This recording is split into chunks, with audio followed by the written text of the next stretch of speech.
Hey there, guys, and welcome back to the Travis and Damian podcast, episode 101. We're available on anchor.fm/Travis Damian podcast, along with Spotify, Apple Podcasts, Google Podcasts, and many more. Today, we're going to be talking about Kanye West. No, I'm joking. We're going to be talking about the Andor finale, the Super Mario movie, Sonic Frontiers, Guardians 3, Quintessential Quintuplets, Glass Onion, A Knives Out Mystery, Pokémon Scarlet and Violet, the Smash World Tour, and more. So, first, let's just dive into the Andor finale that happened last week, I believe. I literally just watched it this morning, and I can firmly say, obviously, there's going to be a spoiler discussion. This is like one of the better pieces of Star Wars media that we've gotten through Disney Plus. I think that the finale itself, it did a very good job of sort of building up to what the climax of the episode was going to be, and then the ending sort of leading off into a season 2. Yeah, I basically agree with what you said. Like, I think the show did a great job just building everything towards this finale. Obviously the show was like way different than any of the other Star Wars shows, any of the other Disney shows in general. It's obviously a lot more darker and stuff. But it really like learned to take its time. Like, I feel like a lot of the other Disney shows always felt like they were rushed, right? Like, always feel like the ending was rushed or things weren't fleshed out properly. I feel like this show was the first.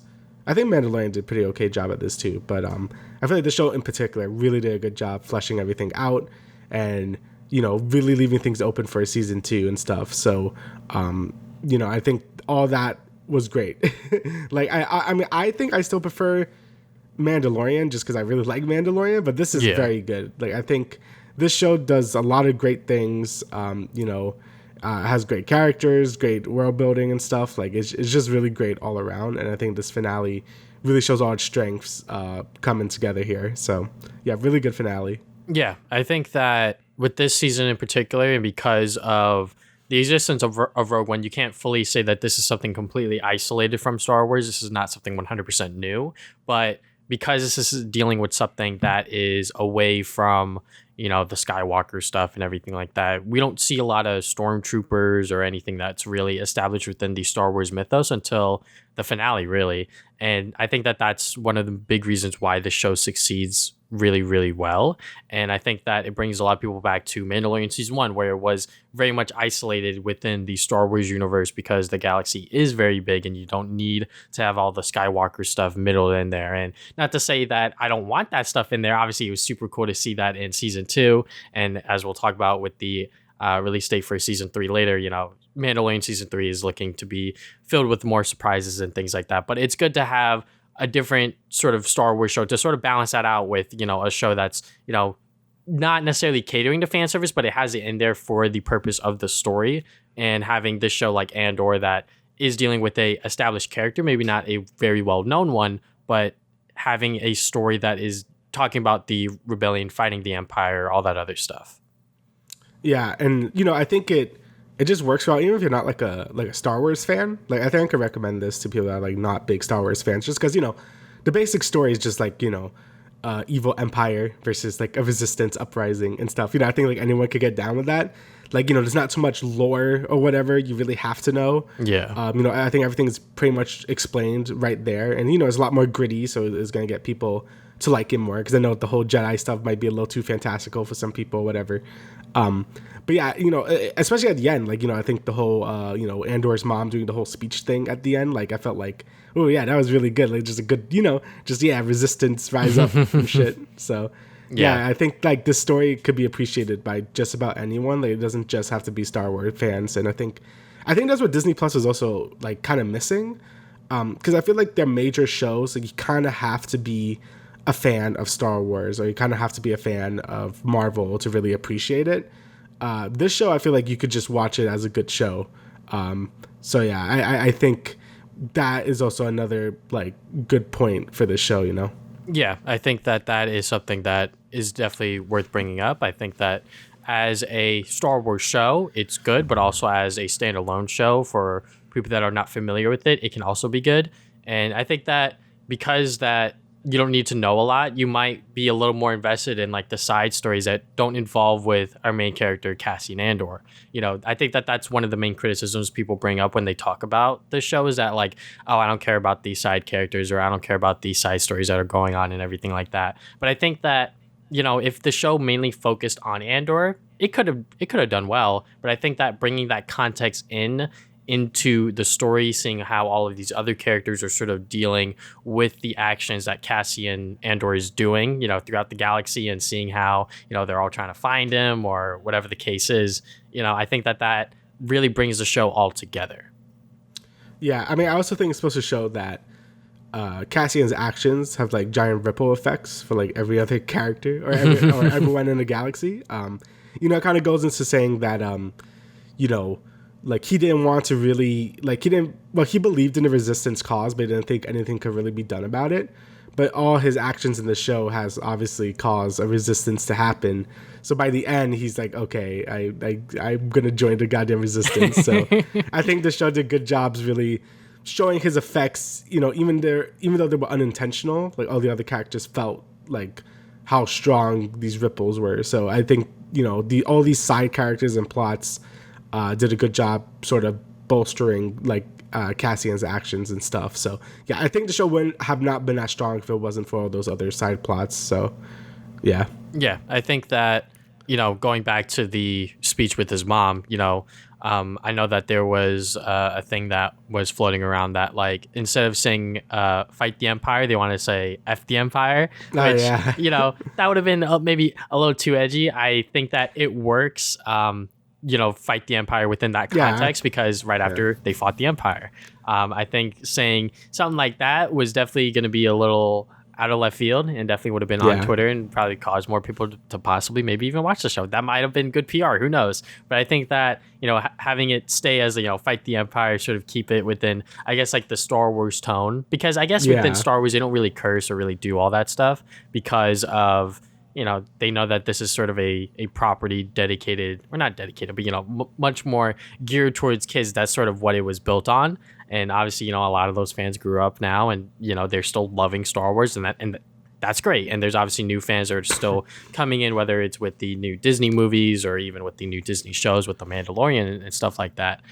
We still have to remember that, everything, or most of the, I guess, pop culture sort of media is mainstream, and you kind of have to gear that towards as many people as you can, if possible. Yeah, I just feel like that wouldn't really fit either. Like I feel like, F the Empire. I don't know. I feel like Fight the Empire sounded better. It sounded more like what a leader would probably say in general. So I think that was good enough. I think the whole speech was good as is. So and honestly, like I guess like how graphic that scene was. We're not graphic in terms of like, people like getting literally, blowing up or whatever. Yeah. But I guess in terms of like how like realistic it is, of like more mob sort of like riot scenes or whatever. Like, I don't know. I thought it handled that very well. So, like just that whole finale was just really good. And like I said, it leaves a lot open. Well, not open, but it leaves a lot for season 2, which is good as well. Like, not everything was obviously resolved here, which is good because, I'm like, okay, yeah, we're obviously going to get more into season 2. So. Yeah, it leaves something to look forward to, which, hopefully that is sometime soon, hopefully within the next year, because right now there's no current airing Disney Plus show weekly. So, me and David are going to have to be sitting around twiddling our thumbs with the Disney Plus app. But yeah, overall, I think that Andor is a very, very good show.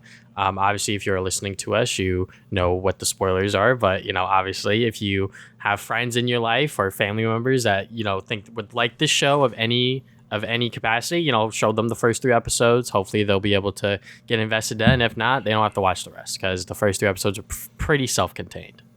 Yeah, I would say, if you do watch the show, like, you should watch the first 3 episodes like together, like before like passing judgment, because I think the show is pretty slow, but like, again, like I said in the previous podcast, every like 3 episode increment has like a really big event that happens.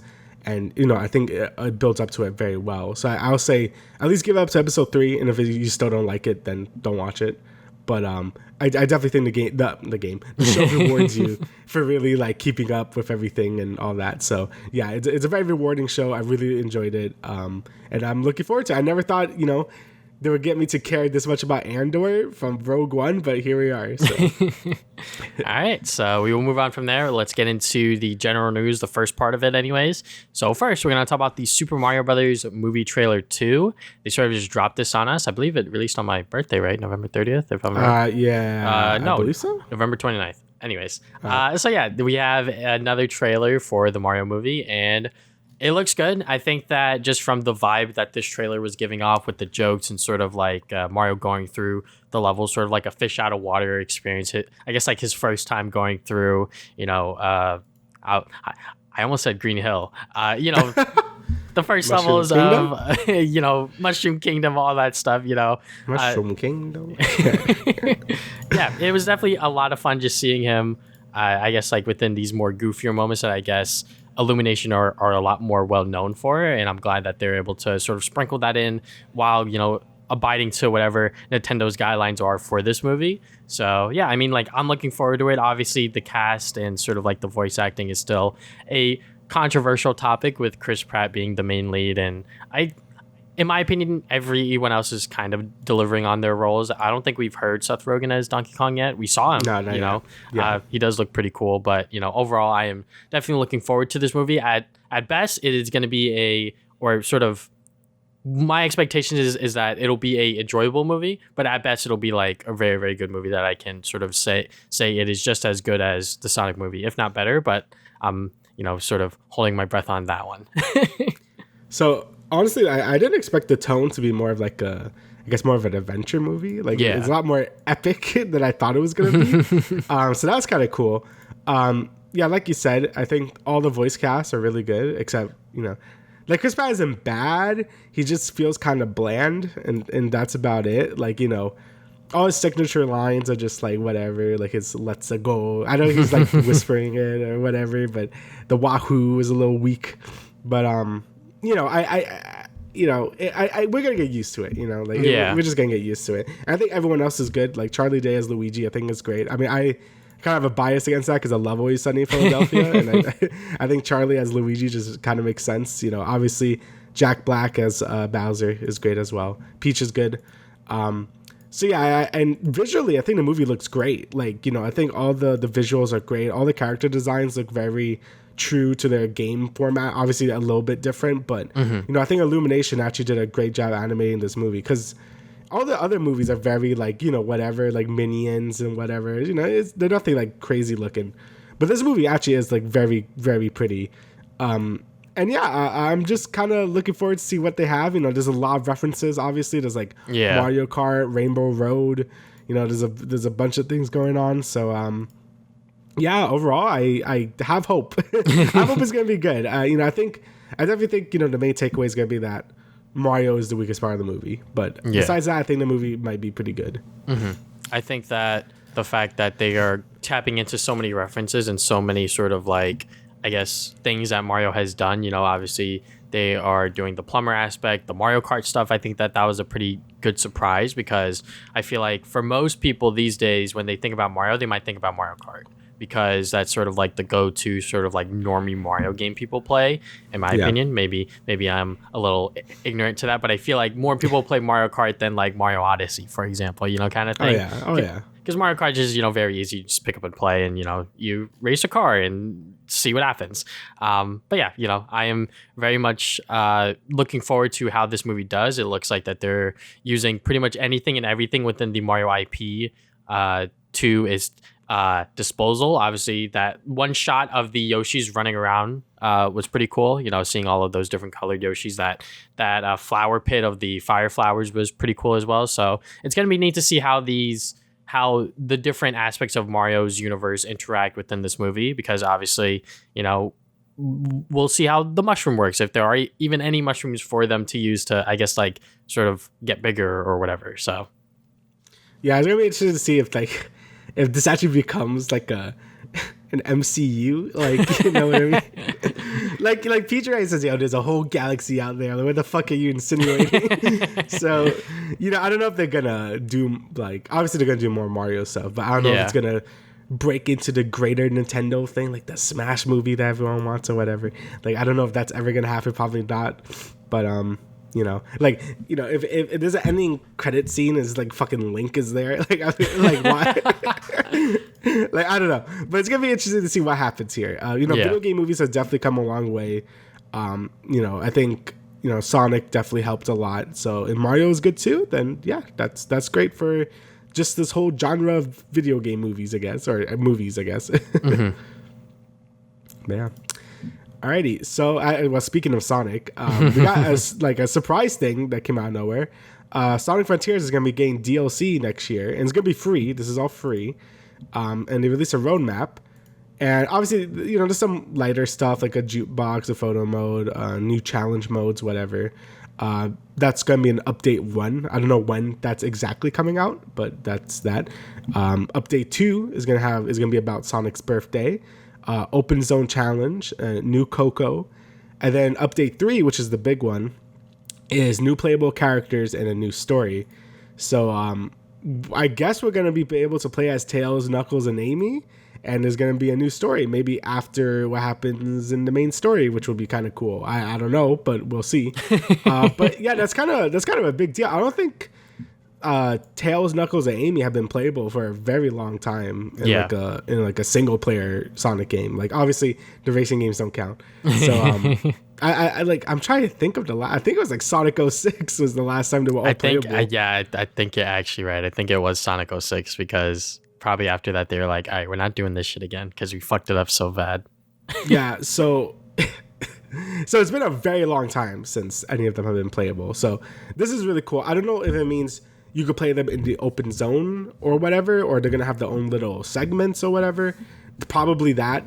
But it's cool either way. Like I think being able to actually play as Sonic's friends again, I think that's a big deal because it shows that they're willing to really move past the just Sonic. Like the boost formula, just Sonic like mantra they've been having for the last few years. So that's really cool because I think there's room to at least bring in Knuckles and Tails again.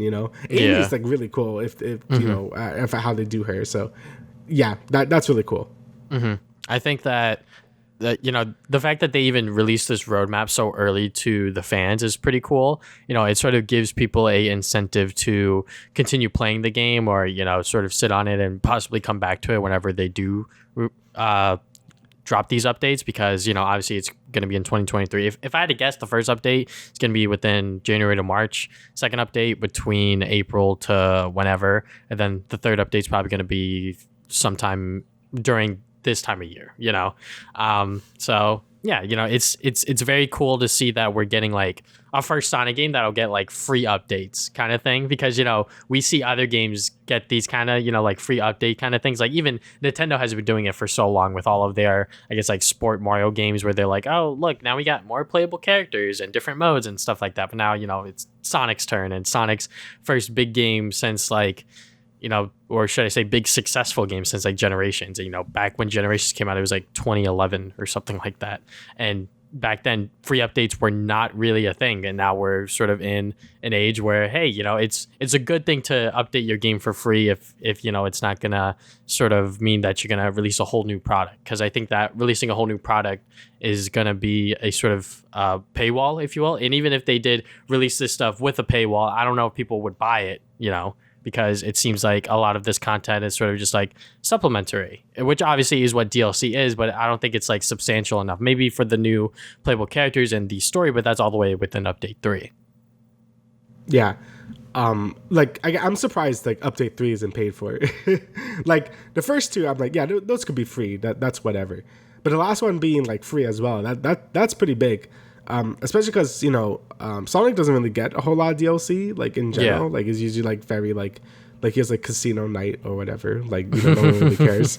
So having like this amount of DLC for free is really cool. Plus, I feel like the game wasn't really lacking in content to begin with. Like I don't feel like I'm getting gypped or whatever. Like I know when Nintendo does it, sometimes it feels like, oh, this should have been in the game to begin with. With Sonic Frontiers, I didn't really feel that way. I felt like everything was in the game. I felt like I had like a full experience. So I think this is just a nice bonus on top. So yeah, really cool that they're deciding to do this. Yeah, when it comes to Sonic DLC, the last thing I could really think of, I guess like Episode Shadow and like Sonic Forces. But even then, it was like an hour, not even an hour. It was like 5 minutes. It's pretty much the link time of Sonic Forces, but Yeah. it's pretty much them reskinning Sonic with Shadow and adding some different features and different things to make Shadow different from Sonic. With this time, it's Tails, Knuckles, and Amy, and all three of them are probably going to play differently from Sonic. I will never forget in Sonic 06 when Amy's double jump literally just made her go higher and not further. Yeah. So, hopefully, obviously, it's been years since then, so they probably learned that certain things need to be worked out if they're going to reintroduce these characters as playable characters like they did back then within Sonic 06, Sonic Adventure 1 and 2 kind of thing. Yeah, hopefully they could figure it out. Yeah, and obviously you finished the game, so you know a lot more about the story than I do, but if I had to guess, it's probably just going to be like an epilogue thing or whatever, because if they're showing this anime girl character, she does not die at the end, if I'm going to guess. Don't tell me if I'm right or wrong, but that's just my guessing. Right. I will not say anything. But okay, we will move on from there. We got Guardians of the Galaxy 3 trailer dropped. I forget which event happened yesterday. Brazilian Comic-Con. So yeah, they dropped some things. They also dropped a Indiana Jones trailer as well. But we are talking about Guardians of the Galaxy 3. And obviously James Gunn being the director of this, you can obviously see that within the jokes and the humor and sort of how the movie is shot and filmed. And yeah, I'm very, very much looking forward to this. People are already saying that this is going to be the greatest trilogy within the MCU, which I don't think is that hard to beat, because there's always one or two films that are sort of mid or whatever.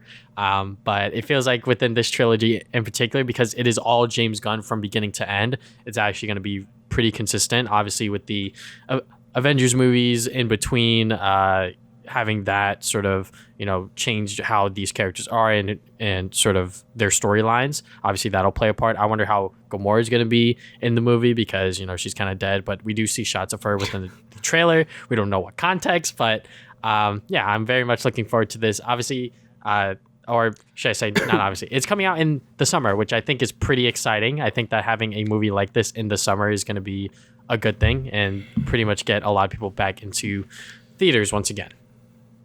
Yeah, honestly, like the tone of the movie seems to be a little more serious than the usual Guardians. Obviously, there's still the jokes and stuff, and it's funny, but it just seems to be like more of a, wrapping up these characters and what they've been through and all that stuff. All the stuff with Gamora. Obviously, if you don't know about that, like, I'm sorry, but you're a few years late on that spoiler.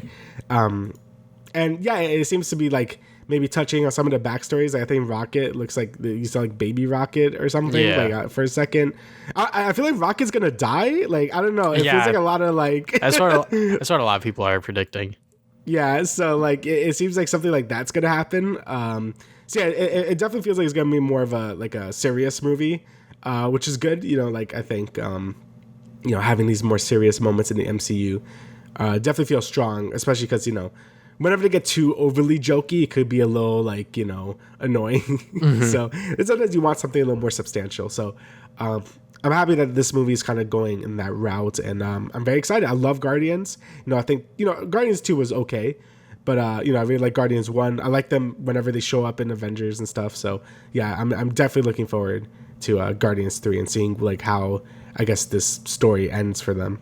Yeah. I think that, it's been years since I saw Guardians 2. I haven't seen it since I saw it in theaters. So maybe I definitely have to rewatch it again. But yeah, I'm definitely in that same boat as you. But I think it's also with the fact that when everyone walked in to watch Guardians 1, they were like, oh shit, like this movie is really good. And like no one expectations. Yeah. No one really knew what to expect. So going into it, people were like, "Oh my god, it's so good!" And then you watch it, and you're like, "Yeah, it is really good." So when you go into Guardians 2, you're sort of coming in with those same expectations. But I know that there's a lot of people that really do like Guardians 2 a lot more because of the story that it tells and everything like that. And like you said, it seems like that this movie is going to be a lot more serious because I know James Gunn wants to wrap up the story for these characters. Maybe it's not the end for them in the MCU, but it's the end of, I guess, like the Guardians of the Galaxy, if you will. And, seeing, I guess, like Rocket's backstory potentially within this movie, I think can be a very good way to potentially send him off as a character. But obviously we'll just have to wait and see until the movie comes out if any of that is actually true.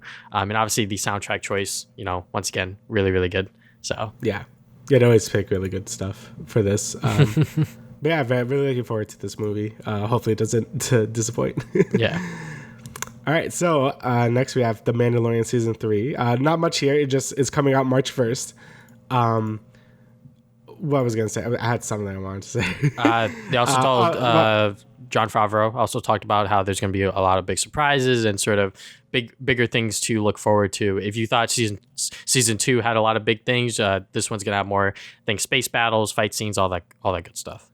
Yeah, and remember, because I haven't done this yet either, watch Book of Boba Fett, at least the last like 2-3 episodes, because it's very important. I haven't done that yet. Obviously, I have time. I'm going to do that now. Especially because Andor is over, I might as well watch something. So, make sure to do that because, those last few episodes of Boba Fett basically Mandalorian 2.5. So you'll be very confused if you don't know stuff. That's all I'm going to say if you don't know yet. But obviously, I already know. But I need to know the context of how things happen. So, make sure I do that. Pretty much, get you up to speed as to how they're back together. Is what I'll say. Yeah, basically, because he's like, wait, what? Yeah. So I'm sure that there's a lot of people that are like, wait, how is he and Grogu back together?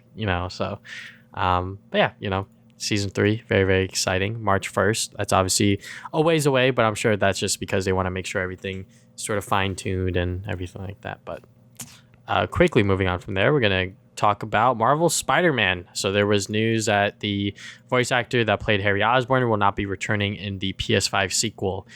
He said, I was bummed, but I get it. Scott Porter, who is the person that played Harry Osborn within the first Spider-Man game, he was in like the audio logs and everything like that. He will not be returning. I think he said that something along the lines of the ages between him and Harry as a character was just too much to overcome. That's just his theory, which I can see because this guy's like 40 something. So, having him try to play, I guess, like a high schooler character kind of thing. How old is Yuri Lowenthal? Fuck. I actually have no idea. How old is he? Oh, shit, he's 51. I mean, but like, holy he's... shit. Okay, hold on. Now my opinion's a little bit different because, if they're both supposed to be, like older versions of these characters, then why can't he play Harry? Right. It's kind of weird. Like, maybe it's just that Sony just has a different vision of how Harry is going to be in Spider-Man 2. I mean, I know people in general are not really liking the, the change they did with Peter and stuff, with his face. And I know like maybe this decision might also seem a bit controversial, but I guess like, his role was kind of minor in the first game as just being audio logs. So they're just like, okay, we'll just replace him and no one would really care probably. But it's still kind of a disservice to the voice actor. And, if Yuri's like that old, with playing as Peter Parker, then I don't really see a reason why he can't play as Harry still, but I guess that's just their creative decision and how it's going to be. Again, we still haven't seen much of this game yet, but obviously I'm still excited for it. I think we both are. Yeah. But, this decision really seems to be important for Insomniac with this series now. The photorealism, they've been very obsessed with it since, the remaster and with Spider-Man 2 to really want to make sure everything's like pretty photorealistic and stuff. So I guess it's being more in line with the other Sony studios, like Ghost of Tsushima and like God of War and Last of Us. They're really big on the mode capture and all that stuff. So they probably want to do the same thing as well. But yeah, we'll see how it really fares for them in the end. Either way, I'm so excited for the game. So. Yeah, maybe they just want to get someone that actually looks like Harry so they don't have to find a separate face to sort of do the mocap for, like with Yuri, and then they got originally John Bumnick, and then they replaced him with Ben Jordan in the PS5 remaster and now going forward with the Spider-Man game. So maybe they just want to get someone to match that, or maybe it is actually Sony's sort of like intervention to be like, everything has to be photorealistic because that's what the PlayStation Studio sort of guidelines are, or whatever the fuck, Obviously, we don't know because we are not working at Insomniac Games. But, just some theorizing, some things to keep in mind. But yeah, it sucks that this guy will not be returning because obviously he saw the major success that was the first Spider-Man game, and he was like, "Damn, I just played as Harry, and I just did some extra audio stuff. So maybe I'll be in the second one." And obviously he's not in there, so unfortunate. But we'll see who ends up replacing him. Maybe they'll get a sort of A-list person to do so, and that'll get people excited, maybe draw more attention to the game than there already is, kind of thing. But we'll just have to wait and see. Alrighty, so next we have our recent activities. I guess, do you want to go first or you want me to go first? Yeah, sure. Fuck it. Okay, so I've been really, really fucking busy with school, so I haven't really had time to do anything. I wanted to finish Sonic by this time, but I've been working on video projects and things like that. And you guys don't want to hear that, so I'm gonna tell you the one thing that I did. I watched Glass Onion and Knives Out in theaters because it is in theaters before the Netflix release.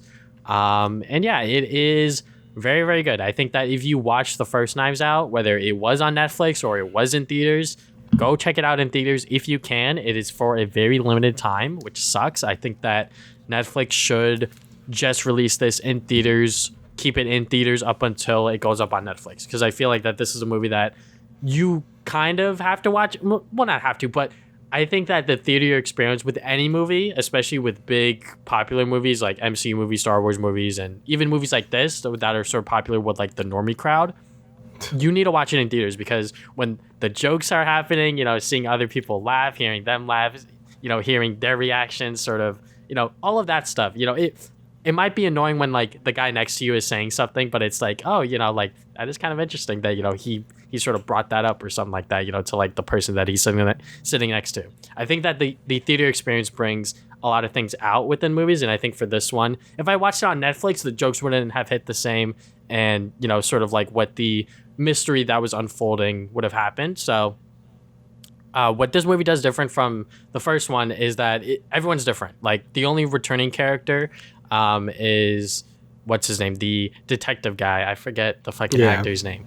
Let me just find him real quick as I'm talking about the movie. Daniel Craig. Daniel Craig's character is the only one returning. Everyone else is new.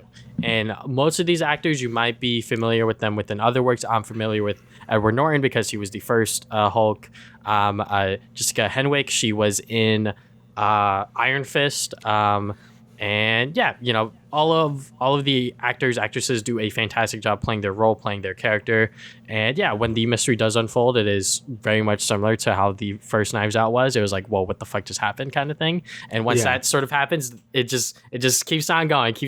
So yeah, I think that Rian Johnson is a fantastic director, fantastic sort of creative person, obviously, because Knives Out is sort of like his baby now. And I think that with this sequel, he did a good job at sort of keeping up with that standard. Obviously, like with the first movie, like no one was really expecting it to be as good as it was, but sort of like what we were talking about with Guardians earlier, it's like, okay, yeah, no one was really expecting this to be amazing. And now it was amazing. So now the expectations for the sequel is to be even better. And I think that it might not have been better, but I think it is just as good as the first one. Maybe a slight downgrade if you were to look at it within certain angles. But yeah, I think that this is a movie that if you can see in theaters, watch it. Obviously, it is going to be on Netflix. And because Netflix is controlling a lot of how this movie is being distributed, it is not going to be in theaters for a long time. And they're not really being transparent with the box office numbers or anything like that. So, it is kind of shady for Netflix to do that.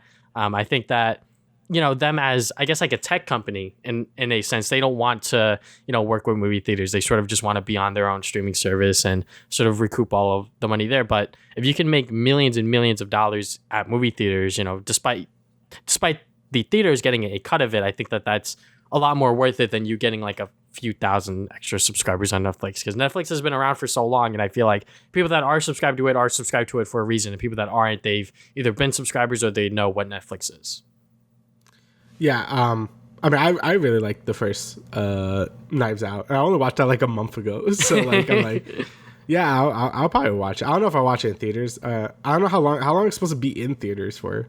They're thinking about extending it now, but I think it's literally for the next week or something like that. Yeah, it is. It is such a limited time, and I'm like, shit, So then I had to go see it this past week because I'm like, I kind of want to see it in theaters because I think that a movie like this, especially because it is a mystery, there's gonna be people that watch it on Netflix that are just gonna like skip like the boring parts, quote unquote, and then just get to like whatever. Those people are in psychopaths. Yeah, no, they're actual like ADHD, like Zoomer kids that can't sit around unless they're like on TikTok or whatever, kind of thing. But yeah, right. When you're in a theater, you kind of have to just soak it all in, let the movie show you the information it wants you to show, and then just go along with it. When it's on Netflix, you can do whatever you want with it. You can fucking skip to the end if you want, but obviously what's the point of that? Right. No, I mean, I'll probably end up watching it on Netflix, but yeah, I really enjoyed the first one a lot. So, yeah, sucks that Netflix kind of sucks, but Yeah, what they're else is new? being kind of weird with the movie, but that's enough of that. Alrighty, so yeah, I've also been kind of busy. I also got like sick, so I haven't really done too much. But you know, when I was over there, I watched Quintessential Quintuplets and Rent a Girlfriend season 2. Well, both season 2s, and yeah, Quintuplets is again really good. You know, it's you know, it does a good job being wholesome, but still having like a lot of drama and stuff. But like, not like in like a mean spirited way. Like obviously all the girls are like in a competition to get the guy, but like you know they're all doing it in a way that they don't want to hurt each other. Like, but they still want the guy. So you get like these whole shenanigans and stuff. But by the end, you know, obviously all of them like come out as better people, and like some of them, you know, really regret what they did during the season, and then they all come together stronger. And I think you know it's a very wholesome way to do like the whole waifu war type thing, you know, because you know, like you want them all to be happy, you want them all to grow as people. But obviously, one of them is gonna win at the end. Honestly, at this point, he probably should just marry all of them. You know, fuck it, you know, might as well. But you know, I think it's a good way to really show, you know, not all these waifu war type shows have to end with like, you know, like a whole like drama filled thing. Like, you know, it could end up making all the characters strong. I think it's good. You know, I think it's good because you really care for all the characters. You know, like you know, I think all the characters are really strong. Except I don't really care for the one with the star on her hair. Ichika? Like, I feel like, yeah, she always just feel or Itsuki. Yeah. You know, the one with the star, the red hair. The first one. The you first mean, one, right? Yeah. Okay. Yeah. She's just like kind of bland. Like she's okay, but I think everyone else has a lot of things going on and are very interesting. So yeah, I definitely enjoyed the cast of characters a lot and just feels very wholesome. I enjoy it a lot. Rent a Girlfriend is like the total opposite of that. Where it's but I also really enjoy it, but it's for entirely different reasons. Where it's very drama filled. The main character is a dumbass, and you know everyone's most people are kind of assholes. You know, freaking Chizuru is like, you know, she's good. You know, she's just kind of doing her own thing. She just wants to live her life as an actress now and stuff, and you know, she has a bunch of other sad backstory stuff. Mm-hmm. But Kazuya, you know, it's kind of just like a horn dog simp, and like, you know, he just doesn't know how to do anything. You know, obviously, like he's in a relationship with the blue ribbon hair girl, yeah, Ruka, and you know he just can't break it off, even though he really should. I'm like, why are you in this relationship if you like Chizuru? And then Mami's there doing mommy things and stuff. So yeah, obviously a bunch of shenanigans. I still think it's really enjoyable. You know, I know the manga goes into weird places and stuff, but I thought season 2 was just as enjoyable as season 1 to me. You know, it has all this stuff going on. Obviously they lead it with what they're going to do for the next season, I guess, or movie. I don't know what they're doing. So yeah, I'm very much looking forward to see how all that develops. Yeah, I've heard the main criticism is that he just doesn't change, and I see how that could be frustrating, especially after this next arc. If he doesn't change after this, I could kind of get why people are getting kind of upset about it. But right now I'm enjoying it, so I'll just leave it at that. Yeah, it's kind of like watching like a Saturday morning cartoon like over and over again for like every single season, though. You know, there is going to be a season 3, obviously, because there's more content to sort of unfold. But yeah, that was like the most exciting part about season 2 was the backstory with Chizuru. I thought that was like a very nice touch when I read it in the manga. I was like, oh, okay, like this is like pretty cool that they're doing it like this, you know, sort of giving, you know, I guess like the main waifu more context as to why she does what she does. And obviously, you know, the other ones we know about their backstory already, but we kind of needed that for them because they were like the secondary girls, if you will, you know? Yeah. But yeah, because I read the manga, obviously I knew what the fuck was gonna happen within the anime. So like, you know, when she showed up and did like that prayer, I was like, oh yeah, this is gonna be like a 5-head move that's about to happen. But yeah, going back to Quintessential Quintuplets, I'm actually gonna watch the movie tonight, which I'm very, very excited about because I've known about the ending for a few months now because I did read the manga a while back. So being able to actually see what they do with the movie, I don't know if they changed anything because obviously like there's 5 different sisters that they could choose from. In the in this movie, they could just like fucking, like whatever. We'll just give the fans what they want because the ending was a little controversial because they picked one of the girls that was not a fan favorite, quote unquote. But I'm interested to see on how they handle the movie, whether it's just gonna be a straight up adaptation, which I wouldn't mind. I can get why they did that, but then again, I hope that the pacing's a little better because the manga, it definitely felt a little rushed for no reason whatsoever. It felt rushed that they got to the wedding thing and everything like that. Like I felt like that there could have been a little bit more time to like develop all that stuff because there's 4 other girls that are not going to be with Futuro. So I was like, there could have been something there. There could have been more story there if they wanted to, obviously. But hopefully the movie that I'll see tonight, sort of changes that up. But I will let you continue, Damian. All right. So obviously God of War. I haven't played too much God of War yet. I'm planning to finish it after finals, which are on Tuesday. I'm kind of just worried about that more than anything. So not too much God of War. Obviously, it's still good, but I haven't played too much of it. Sonic, I did beat though. When I came back home, I'm like, okay, let me beat Sonic because I'm basically almost at the end anyway. And yeah, the game is pretty good. Island 3 does suck a lot. People weren't lying. It's just really annoying to traverse. There's this goddamn fucking pinball mini game at the end, and it's so bad. You need like 5 million points to pass it. It takes forever. The physics are really bad on it, and I want it to die. So yeah, that pinball mini game sucked. But the last Island 4 was good, so it kind of rounds out. Like there's 3 good islands, 1 bad one, so it's whatever. But yeah, overall, I thought the game was really good. I do think the game kind of loses steam at the end because you kind of seen everything the game throws at you. There's not like too many twists and turns, and the game does get kind of formulaic. Like, okay, collect the memory tokens, talk to the guy, to get the portal gears, to get the keys, to get the Chaos Emerald. So it's usually the same thing every island. So it could get a little formulaic, and I hope they kind of fix that in the next iteration of this game. And also, by the end, I think the cyberspace levels are kind of the weakest part of the game. Because I'm not a big like physics guy with Sonic. Like I just take what I could get. But he does feel very weird in cyberspace levels. Like he feels very slow. Like when you boost, it feels like you're not boosting at all.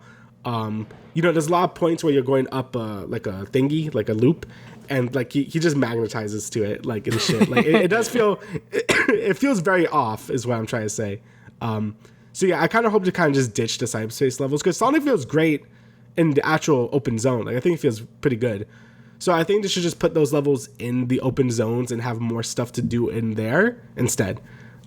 Which is probably what I'm gonna do. I mean, like the cyberspace levels are pretty context sensitive to this like story anyway, with the whole like Sage stuff or whatever. So yeah, it kind of makes sense that there probably won't be in other Sonic open world games or whatever.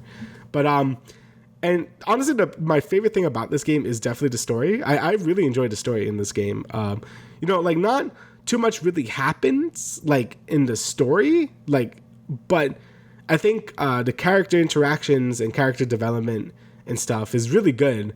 At least for a Sonic game, it's written a lot more like, I guess, kind of like a Ratchet and Clank game where like they actually care about continuity this time, and characters actually talk like characters. It's not like Sonic's like, oh, whoa, radical or whatever. He actually has like a personality. Tails actually has things he wants to do. Knuckles isn't just like some meathead, and Amy doesn't just want Sonic. Like they all have actual goals they want to do and stuff, and that's really cool to see. I thought Sage was really good. I know we made fun of her because she looks pretty out of place, but she is a very good villain. Not even a villain. Like you'll see when you play it. You see what I mean. But yeah, she is very good. Eggman was great as well. Like I think all the characters were very good in this game, and I just really like how the game like rewards longtime players.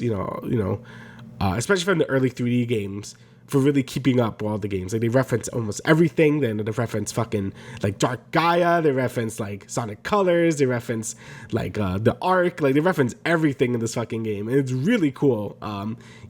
It could seem a bit much at times. Like kind of feels like Family Guys. I remember that time when we went to the Arc and shit, but like I do genuinely think it came from a place of sincerity, and like they really like, hey, thanks for playing all these games and stuff, and we're gonna moving forward, we're really gonna respect the continuity this time around. So I really appreciate that. So yeah, I thought the game was really good. Obviously issues with some of the it could feel a bit repetitive and it's pretty janky, but as a first time go around, I thought it was pretty good. So all right, well. Oh yeah, and then Pokemon. So Pokemon, I actually did play a bit of this because I was very interested because it's been a huge trash fire over the last few week. And yeah, I played a good like 5 hours of it, and honestly, like I want to say, oh, this game is bad or whatever, and let me just say, like the game runs like shit. Like this game runs really bad. Like the performance is not a joke. Like it does perform pretty bad. There's glitches everywhere, but the gameplay is still goddamn good. I'm like, god damn it, why do I like this? So, I basically have the same enjoyment as it did with Legends Arceus, where yeah, you could run around. There's a big open world. You could capture Pokemon out in the field. It's just everything you would actually want in an open world Pokemon game. You could tackle objective any way you want. You could do gyms. You could fight the team star bases anywhere you want. You could do some other objectives. You don't have to follow the main road. You could do whatever you want, whenever you want, and it's really cool. But the main sinking point of this game is the performance. Like the game just runs not great at all. Like I feel like it could barely reach 30 FPS a lot of the time. The game bugs out a lot. Like the game clips a lot. Like whenever you send out a Pokemon and you're fighting, like you can see the floor a little bit, like underneath it. Character models glitch and stuff. I haven't got too many extreme glitches, to be fair. I haven't gone like the Awuga eyes or whatever like you've been seeing on Twitter. But it hasn't been like a great experience. But the gameplay has been solid enough to like keep me like really happy with it. And I this and Pokemon Arceus are like some of the most fun I had in Pokemon in a while. So I guess that says something. I just wish they had an extra year to really polish it. Like, and they didn't even have to release the game this year. Like they could have released it next year and had Pokemon Arceus come out now instead of coming out in January. So there was no reason for any of this to happen. Like both of these games could have ended up better if they just delayed them. But of course, Pokemon Company has to keep releasing things because it's a multimedia like franchise or whatever. But yeah, it's pretty unfortunate to see because the game is really fun and I'm having a good time with it. But yeah, it's definitely like kind of a mess. And yeah, we'll address this in the other news segment in a second. But Nintendo doesn't really seem that happy that it seems to be kind of a mess right now. But yeah, overall, I'm enjoying it. I'll say wait for patches before really buying it. But I am having a good time with it. So I guess that counts for something. All right, so we will move on to the second part of our news. So first, big header. The feds are likely to challenge Microsoft's $69 billion Activision takeover. So obviously this seemed pretty huge, pretty massive news when it was first announced that Microsoft bought Activision. And, because we are, keeping up with the story, we obviously know what's been going on with Activision Blizzard. So at first we were like, oh, like this could be like a good thing. They could, turn around Activision Blizzard and sort of, create, a good work environment for this company in particular. But obviously, the Federal Trade Commission, FTC, are like, wait, that's pretty fucking big. So, they're like, okay, is this like a monopoly kind of thing? Like, is this going to be like way too much acquisition within like the whole gaming space in general? So I guess that's what they're going to try to find out with this antitrust lawsuit. And hopefully that, they'll come to a fair conclusion of it. Whether or not Microsoft gets Activision Blizzard or not, I really don't care. I'm going to be honest. Obviously it when it first came out, it was a good thing because it's like, oh, okay, like Activision Blizzard, they have all of these good games, all of these good IPs, beloved franchises. They mentioned Call of Duty and Candy Crush, but obviously Overwatch is one of the IPs that me and you have been playing frequently recently. So I think that, like having that move be made by Microsoft, especially because I think Microsoft within the gaming space have been very friendly with everyone. They want to work with everyone. They want to make games. Like that is their goal. They want to make games for everyone and anyone. They want to, sort of be cordial with all of the industry giants, and them acquiring Activision Blizzard. I guess no one's going to bat an eye at that, but I guess now that the FTC is trying to look at it as a objective standpoint and be like, okay, well, is this actually like a very good thing for them to do, or is this them just having too much of the market at this point? Yeah, I guess because also Microsoft is just way bigger than Sony. Like, yes, Microsoft is losing in the gaming sense. Like, Nintendo and Sony are always going to be above them right now. But in terms of like everything else, Microsoft is huge. Like they make like they have Windows. Like they're a huge company. So Sony probably is in the right to be like, hey, that's a lot of power to give them in this one section where they're like losing. So I could kind of get Sony's thing here. I still feel they are kind of salty about it, but Yeah. It's mostly just about Call of Duty. Like when you read this, they really don't give a shit about anything else. It really is just about Call of Duty. Like the rights for Call of Duty and like where it could be and like what consoles it could be in is the main point that Sony keeps bringing up. And I think that's probably they're gonna probably find some middle ground with the whole Call of Duty situation. I mean, Microsoft has been giving them like plans, like, oh, we could give you Call of Duty still, or like you could still have rights like for exclusive content or whatever. Like Microsoft definitely like is trying to work with Sony, but Sony just doesn't want it to happen in general. So I guess we're gonna have to see how this all plays out. But it definitely seems like Call of Duty is the big sticking point. Like if they could agree with something with this series, then this deal will probably go through, because it seems like they don't really care that much about anything else besides Call of Duty. So yeah.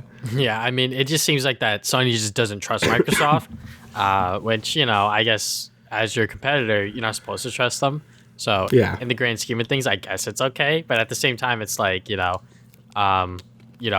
does Microsoft have to gain other than to lose fans of Call of Duty that are on PlayStation kind of thing? You think that people are going to fucking all of a sudden buy Xbox Series S's because Call of Duty's on there? Maybe. There might be some people that will do that because they love Call of Duty that much. But I feel like for the vast majority of people, in my opinion anyways, aren't going to do that. I feel like Call of Duty as a franchise isn't as big as it was back in like 2010, 2012 kind of thing, with Modern Warfare 2, Modern Warfare 3. I feel like that those are like the Call of Duties that people fondly remember of. And obviously we now have a new Modern Warfare 2, but obviously the numbers of the franchise have not been since its peak all the way back then, when they were charging like $25 for like fucking map packs and shit or whatever, like outrageous prices that they were able to get away with. And they were able to release those map packs on day one, buggy as shit, not working properly. But people didn't care, fans didn't care because the fans were teenagers and young kids like myself that were like, fuck it, like whatever, because everyone's playing Call of Duty and I want to play Call of Duty. So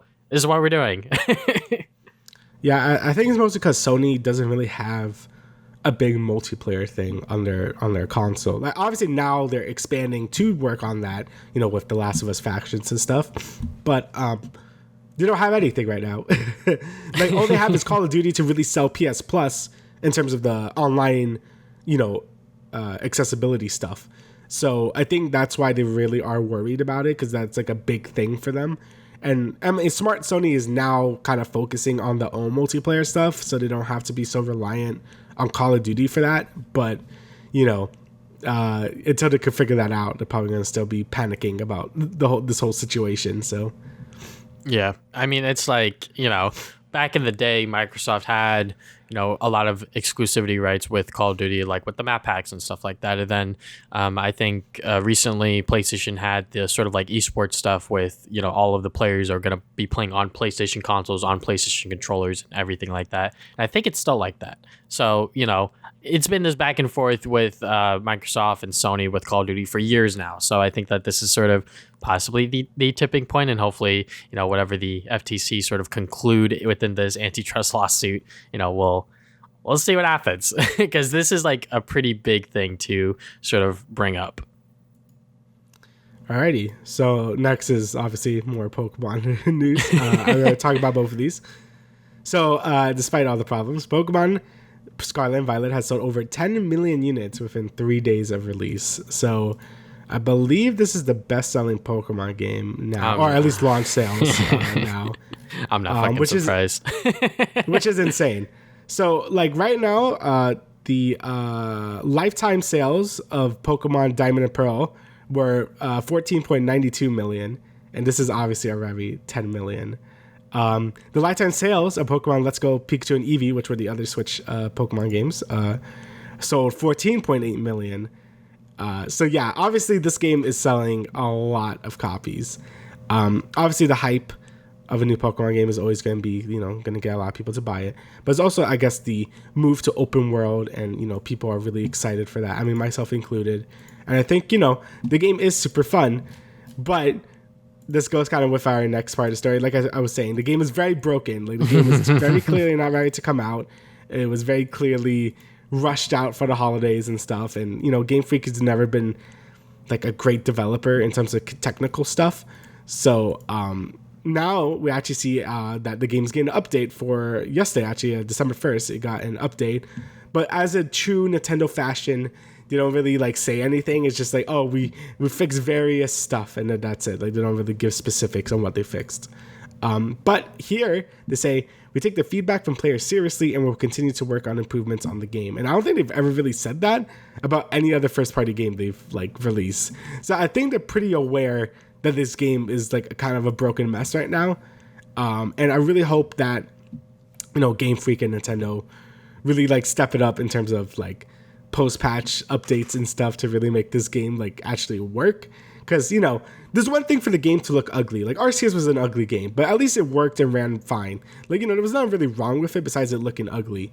Same thing with Sword and Shield. It was also like not a great looking game, but it worked. This game, it's ugly and it doesn't work. So I'm like, okay, but we can't have both. So, so hopefully they're able to fix all the actual awful bugs, and that'd be fine. I really don't expect performance to get any better. Like, I really don't. Like, I think the game's just going to kind of run kind of bad forever. But if they could at least fix all the big bugs and stuff, that's okay, honestly. So, yeah, like I said before, don't buy the game just yet. Wait, probably wait until next year until everything's sorted out. If they don't announce another one. Yeah, if they don't announce another one. But we'll see what happens next. Obviously, the game made a big stink when it first came out, and Nintendo is obviously aware. So hopefully things get sorted out. Yeah, I mean, like, I'm always the proponent of like voting with your wallet kind of thing. So, I haven't bought a Pokemon game in years, not because of like the performance issues and shit like that, but because X and Y was so bad that I just didn't want to play anymore. I'm gonna be honest. So I was like, fuck it, whatever. And then when Legends Arceus came out, I was in school and I was like, I'm definitely not gonna fucking finish this shit. So, obviously I bought God of War and Sonic with the intention of now playing it because now school's over, and now it came out at a, I guess, like perfect time kind of thing. So with this game in particular, I'm like, well, shit, it sold millions of copies again, huh, guys? All of you fucking Twitter warriors out here, oh my god, Pokemon Scarlet and Violet looks so fucking bad, and then you roll up to GameStop day one and buy both versions. Like, what's up? What's up, bro? Like, you just spent like $130 on two broken-ass games, like, and you're going to play them and have fun with them, which is fine. There's nothing wrong with admitting that, hey, like, I'm having fun with this game. It might not be that great. I said the same shit with Gotham Knights. Like, that game, I know what it is. It's a fucking buggy mess. It feels clanky. It feels janky and shit like that. But I don't care. I'm having fun running around as Red Hood, shooting people and shit like that. I'm having fun, So, it's just the thing with the Pokemon community where they just, like, complain a lot, and then they don't vote with their wallet kind of thing, like, right. Obviously if the next Gotham Knight game comes out and it's just as buggy and shit, I'm not gonna buy it. I obviously bought this one because our friend Louis bought it, and I was like, well, shit, if he bought it, I'm gonna buy it because I want to play with him kind of thing. Right. But with this game in particular, Pokemon has been going through this Switch cycle so many times where it's like it runs poorly, but hey, it's a lot of fun. And here we are again. And I guess Nintendo has finally, like made a statement about it, because for the longest time, they haven't said shit. They're like, yo, Game Freak, like, what are y'all doing? And they're like, yo, Nintendo, we got it, brother. We got it. Don't worry about it. And here they are. They're like, all right, guys, come on. You can't. Yeah, I think this side, because it's like actually broken. Like I said, Arceus and Sword and Shield were kind of just ugly. Like, this game actually just doesn't work. So like that's probably why they're being a little more pushy to Game Freak to be like, okay, actually fix this, please. So yeah, kind of a mess. I just can't believe that Nintendo made a statement on their Twitter to even be like, all right, guys, I know y'all just gave us millions of dollars over Pokemon Scarlet and Violet, but we're going to fix it. I swear. So I promise. Yeah, so hopefully, future Pokemon games aren't as buggy at launch, and they're able to actually, polish them and fix them, because like you said, they probably rush it out for the holiday release, which is understandable, but at the same time, you know, they're probably like, we don't fucking release it now, we're gonna miss out on millions of dollars of people who wouldn't have bought it anyways because of the holidays and stuff like that. But you know, I feel like, you know, if there's obviously ample enough stuff that you need to fix, just fucking don't release it, you know. But you know, that's just the whole thing with like delays and like losing momentum and everything like that. So they probably had this hard date, and then they're like, all right guys, whatever we can get done on this date, fuck it, just ship it, you know. Again, it's because Pokemon is a multimedia franchise. Like, it's not just the games, it's the cards, it's the anime, it's the movies. You know, there's so much in this corporation of Pokemon that like the games are just a small thing of it now. Like the games are basically just meant to like push the new Pokemon at this point, so they would make the new cards and shit. So yeah, unfortunately, I think the games were never like, they're always gonna get incrementally better in terms of like this. Like we're never gonna see like a huge leap because you just can't afford to because of all this dumb shit. But you know, it's whatever. It is what it is. So maybe I'll buy Scarlet and Violet. Excuse me, when it gets patched, but I'll see. Yeah, definitely. Last bit of news before we get into the Smash Brothers stuff. Excuse me again. We got PlayStation banned shovelware and easy platinum games on their store. So I don't browse the PlayStation store often, but when I did, I definitely did see a lot of these cheap and really dumb, you know, games. Like if you browse from like new releases, it'd just be like a bunch of just like random ass shovelware games, sort of like what Steam does, or maybe still does, or whatever. Steam is awful. Yeah, so it looked like that on Sony as well, and I was like, what the hell is this shit? So I guess now they're not doing that anymore. They're like, all right guys, now we're gonna like, I guess, like curate our games a little more, you know, shadow ban or delist games that look like from developers that are just trying to make a cheap buck because people want the platinum trophies or whatever the fuck. So yeah, I think that this is a good step in the right direction, you know, to those that were just ripping off of those phone games or whatever. It looks like you're gonna have to find a new hustle, you know. I think it's good. Honestly, I hope this sets a precedent for Steam and for Nintendo too. Like the eShop is full of so much garbage. Like if you look at the new releases, like you see like a bunch of really low effort games, a bunch of like hentai games too, like just on the eShop for no reason. Like Steam is really bad with it too, and Steam has been called out for it before, and they just didn't do anything about it. I don't think they did anything about it because I see so much garbage on Steam. So yeah, hopefully this kind of pushes other digital storefronts to really like curate the stores better. I feel like Nintendo really should be the one doing it as well because, you know, there's a lot of kids on the eShop. I feel like if you see like big titty MILF game, it's just like, okay, well, why is that even here? So obviously, like if they want to sell it, that's fine. Just like, you know, maybe have a different filter or something for it. But yeah, there's just so much low effort, cash grabby shovelware games that really have no place like on these digital storefronts. So I'm happy Sony seems to at least be sort of pushing that away from the PlayStation Store. And, you know, easy platinums also, like, you know, whatever, like, you know, I mean, I like getting platinums for like my own satisfaction. So, but if people just want a big platinum count, like whatever. But, you know, it's good if they don't want to like devalue the coolness of a platinum, I guess. But yeah, I think this is great for any storefront, and hopefully the other, you know, Steam, Xbox, and Nintendo also kind of keep this in mind as well. Yeah. But yeah, you want to get into the Smash stuff? Okay, so now we're getting into our fucking big ass story because it sort of just blew up over the I guess this past week or whatever. So Smash World Tour versus Nintendo versus Panda Global is what I'm calling it. So first piece of the news is that the Smash World Tour has come out and was straight up like, all right guys, the rest of this year and next year events are just canceled.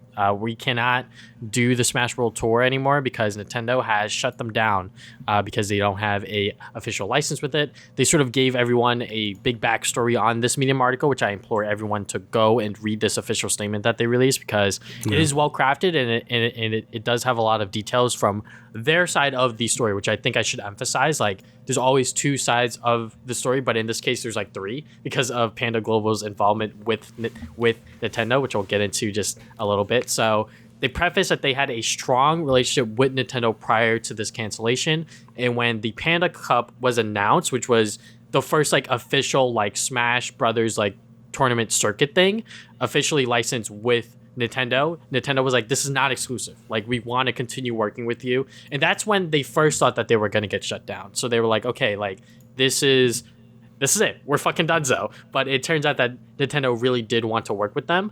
But I guess the back and forth between them just didn't end up being favorable for them. And Nintendo just shut them down. And this is just a quote from just a small piece of the article. Quote, Nintendo expects us to only operate with a commercial license and that we would not be granted one for the upcoming champions or any activities in 2023, end quote. So yeah, it does seem a little weird that, now for so many years there have been big Smash tournaments. Even the one Ludwig just did, there was no like official licensing or anything like that, but it is 100% within Nintendo's rights to shut stuff down like this. But most companies and most developers don't do that, which from Maximilian Dude's video, which I don't really watch him that much, but I watched his video on this because he's very knowledgeable within the fighting game scene.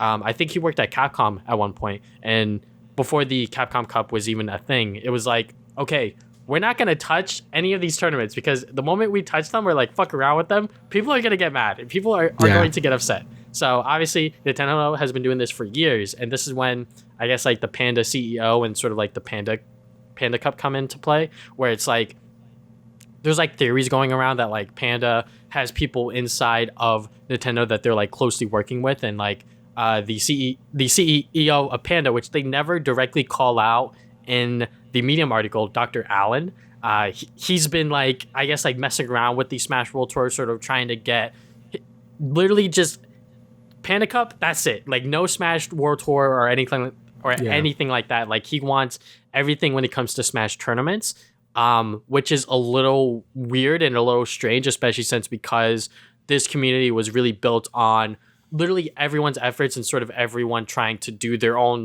Smash tournament, Smash event, whatever it is, and sort of having, big players, top players, whatever, fly out, come to their events and sort of have, the community enjoy the game for what it is, because Smash Brothers, it might not be a competitive game first, but that's what it is for a lot of people. People do play Smash competitively for a living, for a hobby, for whatever it is. And the fact that, Panda, what it seems like, mainly Dr. Allen, because none of the players or the staff knew about, I guess, like this activity of Panda, that was just like, we're trying to get exclusive broadcast rights too, for like all of this like Smash Brothers tournament stuff, which is like crazy and insane. So after just explaining all that, Damian, what what do you think?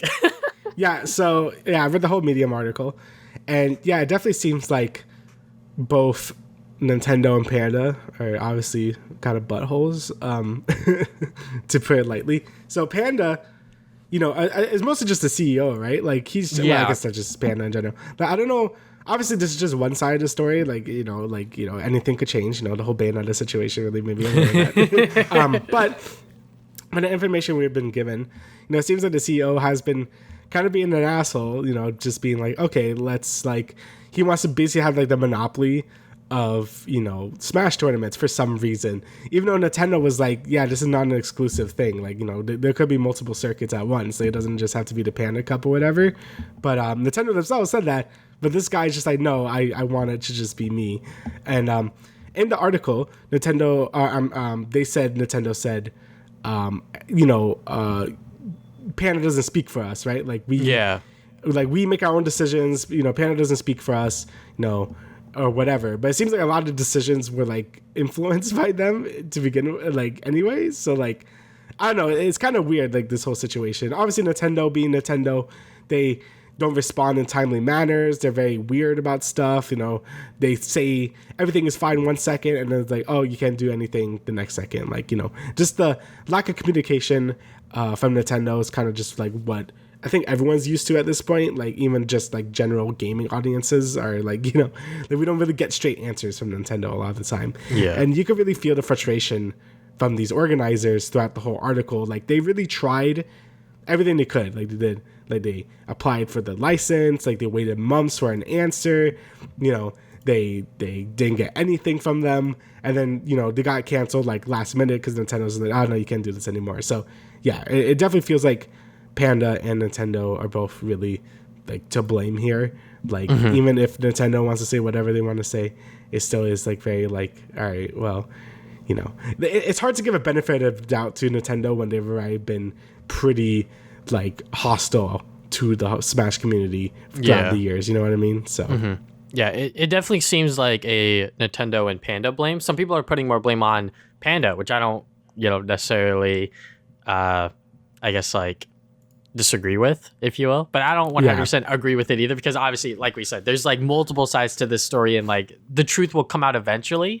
But as of right now, because this is such a developing story, I'm pretty sure by next episode we're gonna have another huge ass chunk of stuff to talk about, because they're already going back and forth with Nintendo and Smash World Tour. But just to go back on Panda, like not to like discredit anything and everything that they've done for the Smash community, because I feel like that they are one of the orgs to really heavily invest into Smash Brothers. They did the whole like dock thing, the controllers and like everything that they've done for Smash Brothers, that cannot be sort of taken away from them. But what I guess the CEO has been doing behind the scenes, allegedly, it seems really, really scummy that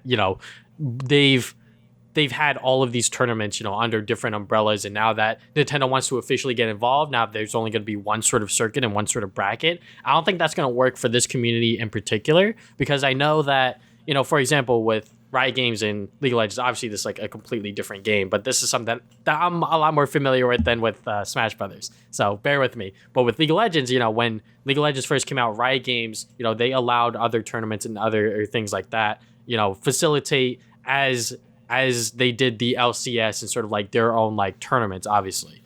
And we used to have like the IM championships and everything like that in between like LCS splits, which were kind of exciting, but now we don't have that anymore. It's all like Riot controlled. There's only LCS, LEC, LCK, whatever, like there's nothing like sort of like ground roots, sort of like local level kind of events. Like that just doesn't happen with League of Legends anymore. That's like super, super big kind of thing, because if you're not within the LCS or within the Challenger Series within North America, or even within the amateur scene, you're not really doing much, to really progress yourself as a player moving forward within League. With Smash Brothers, you could go to like this tournament whenever you want kind of thing.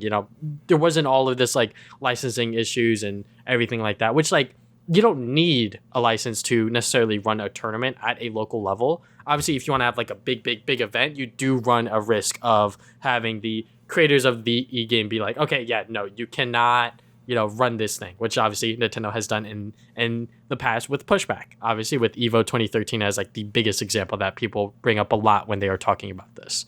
But yeah, it just seems really, really weird that the CEO of Panda is getting, very greedy with this. And I'm sure that the fucking deal that was cut with Nintendo is like massive. And I'm sure that he doesn't want to fuck it up.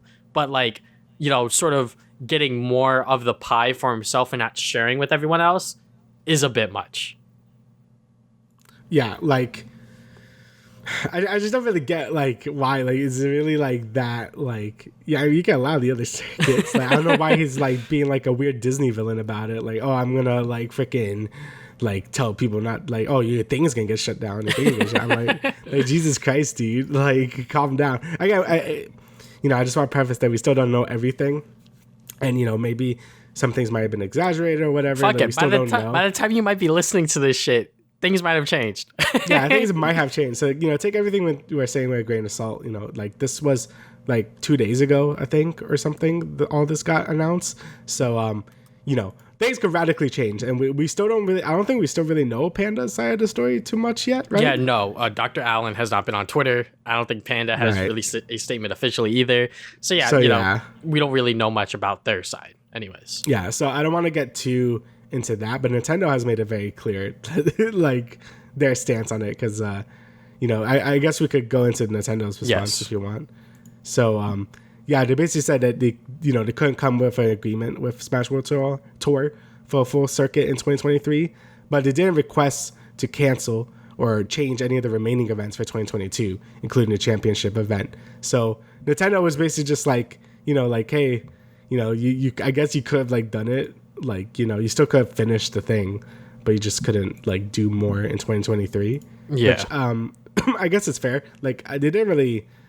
I don't think they said that in the Medium article, did they not? Or no, because I think from their perspective, from Smash World Tour's perspective, it was like this was like a whole thing like shut down. No, you can't do this anymore without a license. So they took that as, oh, we can't really do this anymore. Which I think what's it called? Smash World Tour did respond on their Twitter, sort of further emphasizing that and bringing up a section of this Medium article being like, well, they did say that we could not do this anymore because we didn't have a license. Right. And also, they also have some more statements here. Nintendo's decision was solely based on our assessment of our proposal submitted by the Smash World Tour and our evaluation of the unlicensed activities.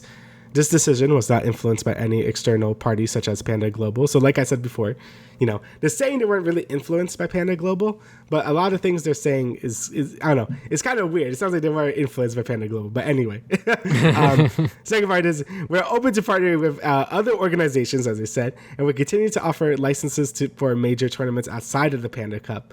Panda Global will continue to be a key partner. So as you see here, they're still saying that Panda Global is still like their key partner. I guess they're like their benchmark of what every other person should be like. I'm guessing is what they're trying to say here.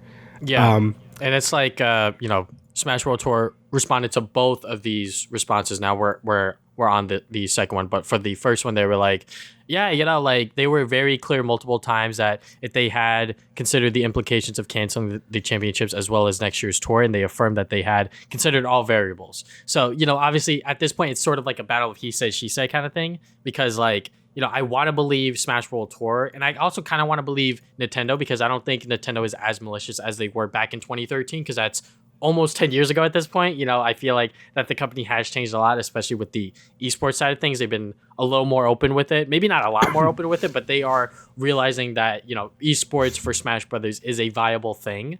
So I think that, them being like, we're not going to let you do this in 2023, but allowing you to do it for this year sounds reasonable. But at the same time, I don't think the Smash World Tour people would have made this big ass Medium article if they knew that like it was like a sort of like we're canceling 2023 kind of thing. I feel like that they would have just said that and then not have aired out all of the other stuff with like Panda and like their communications with Nintendo. You know what I'm saying? Right. Yeah. So it just seems like kind of like, I don't know. It kind of seems like just like a mess right now, to be honest. Yeah, that's like, definitely a understatement in some regards. Yeah, so I think Nintendo's statement, like, I don't know. It kind of just seems like they really don't explain like why, like they couldn't come to an agreement though, right? Like it's kind of just like, oh, we don't want to anymore. I think what's it called in the Kotaku article, if I could find it real quick. It's Nintendo's decision was solely based on unlicensed activities. This decision was not met. Any partner that we grant a license has to meet the high standards we require when it comes to the health and safety of our fans. It's also important that the partner adheres to brand and IP guidelines and conducts itself according to professional and organizational best practices. We use this same approach to independently assess all partners. If we discover that a partner is doing something inappropriate, we will work to connect it. So yeah, I guess that they saw something in Panda that we don't, and they saw something within Smash World Tour that we didn't either. So obviously there's a lot of behind the scenes stuff, and like I said, he said, she said sort of debacle as to what's really going to happen here, because it seems like maybe this is a separate person responding to these Smash World Tour claims, but maybe they talked to someone else in the beginning where they said that it was going to be all shut down. Right. Like that would make sense. Like it just seems like, I feel like Nintendo's still being kind of like skirty about like really giving like 100%. A full like detailed like why they're not like really. It's a PR answer. Yeah, it's definitely a PR answer, and they're just like not wanting to like give out the full detail, which I guess makes sense. Obviously no company is going to do that, but I think Smash World Tour. I feel like there's no reason for them to really lie about a lot of this anyway. Yeah. Like maybe they're not. Like maybe I feel like they're not doing anything maliciously. Like maybe if they left out a detail, maybe it's just because they just forgot, or it's like a lot of things happening, and maybe they didn't read some things right or whatever. But I definitely don't think like anything Smash World Tour is saying, like if they did mislead people, like I don't think they're really like doing that on purpose or anything. Like I definitely think Panda and Nintendo are more of like the people kind of to blame. Like Nintendo has given an okay response, I guess, but like it still like isn't like it still seems like very like why like they say they care about the Smash community and stuff, and then like they cancel like the like a big tournament. So I don't really get it, but yeah, I don't know. Yeah. And within I guess after the second response from Nintendo Smash World Tour, they said that they were struggling to understand why Nintendo contacted them at all, because I guess it would have been better to do it after the championship event, to be like, okay guys, now you can't do 2023. That's sort of it. Why would they contact them so soon, kind of thing does kind of make sense. But yeah, it does seem like that, they are going back and forth and sort of saying one thing, but the other person said this thing. And, I think my theory of like Smash World Tour is talking to two separate people, responding to two separate Nintendo reps, is definitely a possibility. Because it seems like that the first time that they, I guess, like had that call where they were like, oh, you can't do this anymore, not without a license. Like we know what sort of consequences are going to come from this, because you are going to be losing thousands and thousands and thousands of dollars, not just you, but players, organizations, TOs, etc. Because they book flights, they booked hotels, everything to, go to this big championship event that the whole year was culminating to, all of these in-person Smash tournaments that you would get points for and sort of help you place better in this last bracket to crown yourself as the Smash World Tour champion, if you will. So yeah, it seems like, they were talking to A person and now the B person is responding. Yeah, that sounds to be the most likely. Like it might just be lost in, I guess, like lost in translation, like, maybe lost in translation of like who was doing what and all this stuff. Because Nintendo, I don't really think has a really strong like esports like public relations like person to begin with. Like obviously they have Splatoon and stuff, but that's like mostly a Nintendo like curated thing. Like Smash is such an unwieldy like fan base at this point that it's hard to really, I guess, like organize anything together. So, and Nintendo just doesn't have a lot of experience in this stuff as well. Like like they're just now starting to have more communications with like the normal people, like of like what people want to happen with Smash as an esport. So that's probably why all this is even happening. But again, I still feel like they're putting like a lot of like bank into Panda for some reason. Like they're really like, seems like they're like the gold standard, like I said before, and like everyone else kind of has to meet that standard. And it seems like, maybe someone at Nintendo didn't think that this Smash World Tour was like enough for their standards, and like they just kind of backed out last minute because that's not really unheard of for like a lot of like big businesses to even do that. So it just seems unfortunate that this even had to happen. I still like wonder why they decide just to like you said, like they let them know now and not like until after the tour was over. Like you might as well, like even if they're saying, oh, you could continue it, like why even let them know now? Like you might as well just wait until it was over, So yeah, and it's obviously like two very different messages where it's like, okay, you can do the rest of this year, but you can't do next year, and another message to be like everything's canceled, because that is like a pretty big thing to just cancel the last major event for Smash Brothers, which is everything people have been accruing points for and sort of practicing and competing for throughout this entire year, especially because this is the first year where a lot of events were in person once again because of COVID sort of dying out a little bit. It's not completely over, guys, but it is a lot safer to be in person and sort of interact with people in big events like this. But I don't know what kind of health and safety guidelines that they sent to Nintendo for them to be like, oh nope, that's not gonna happen. We obviously don't know exactly what kind of application they sent in, and we don't know everything that Nintendo is saying to them and what they're saying to us kind of thing. Obviously this is a PR statement, and what they were saying to Smash World Tour isn't as much of a PR statement, I would say. They're very much trying to, hopefully very much trying to, work with them as a secondary sort of circuit type competitive, organizer along with the Panda Cup. Yeah.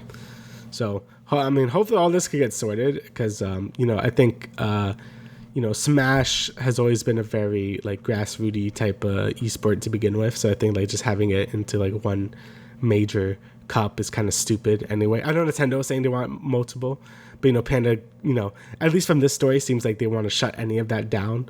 So hopefully they're able to figure this out, and hopefully Nintendo can actually like, if the Panda stuff is true, like actually like kind of punish Panda a bit to be like, what the hell was that? So, yeah, because you can't be like, oh, these are a gold standard of people, and then like they're doing a bunch of shady stuff just to be on top. So hopefully all this is resolved. Hopefully Nintendo like kind of could bring back Smash World Tour and like just be like, hey, you could do the next one now if you want. So yeah, like hopefully all this gets resolved, but like right now we're still missing some information. We still need Panda's response until we could really like say for sure. But yeah, right now it's not really looking good on Panda, or it's mostly just Panda.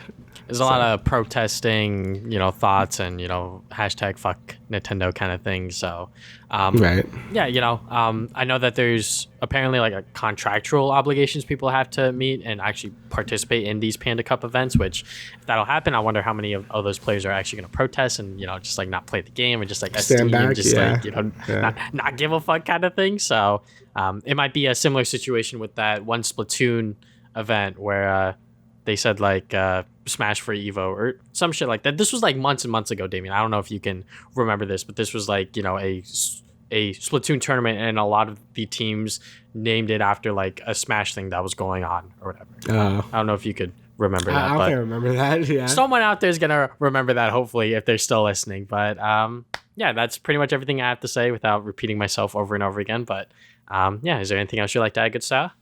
No, I think that's it. All right. So thank you guys for listening to the Travis and Damian podcast, episode 101. We will see you guys 2 weeks from now with another episode. Later.